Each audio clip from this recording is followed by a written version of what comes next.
I don't know how much Jaguar has changed the suspension from one series to the next. Quite a lot, apparently. So this is like a new car compared to the old series. This is a completely different chassis to the XK8. The XK8 supposedly had the same subframe as the XJS, so but this is a completely developed car for what it is, rather than using an old platform that they had with the XJS to the XK8.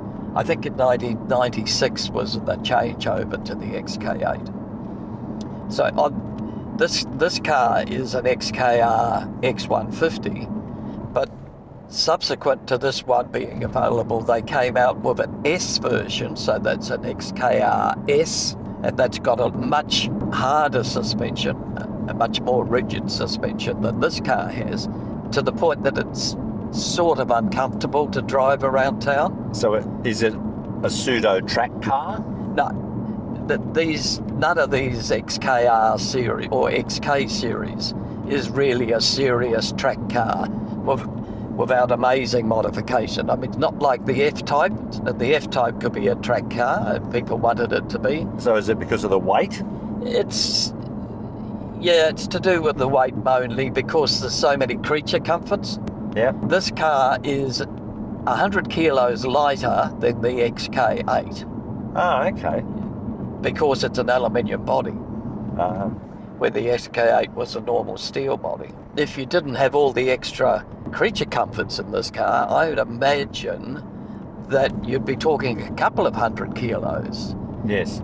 I mean, Jaguar built this car to compete in the American market with Mustang and Chevrolet. Yeah. It's a muscle car compared to a light track car. Are they still made in England? Where are they made? Yeah, Jags are all made in England. The original Coventry factory, Browns Lane, closed in 2000 sometime, but they are in the UK. I mean, Jaguar, of course, is owned by an Indian company at the moment, but all of the manufacturing is done in the UK. Okay. The American market is still the place where they focus their sales.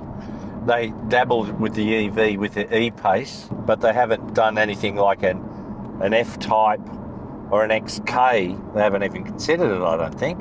Or do you know different? I would imagine that things are happening in behind the scenes in the factory with a two-door.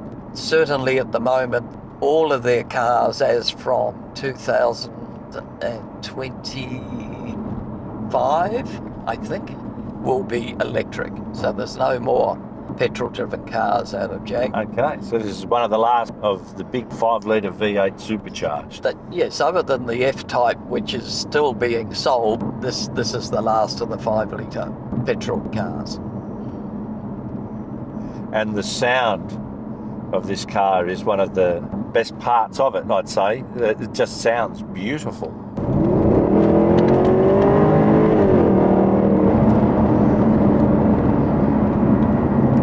Don't know if you heard that.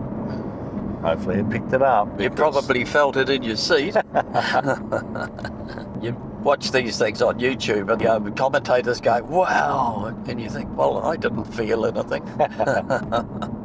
Sadly and sorely missed the sound of the V8, but I'm sure they're going to stick around for quite a long time, hopefully for the rest of my life. They might slowly be converted to hydrogen or an EV, but I dare say the classics will stick around. I'd imagine that these sorts of cars will be in demand for a time while there's still petrol available. But even so, I mean, there's talk now that the synthetic petrol that they're producing and are about to produce will be ongoing anyway.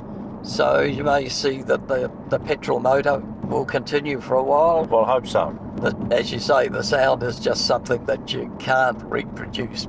It's not just the sound. I mean, you get the acceleration out of an electric car, but it doesn't give you that raw grunt feel.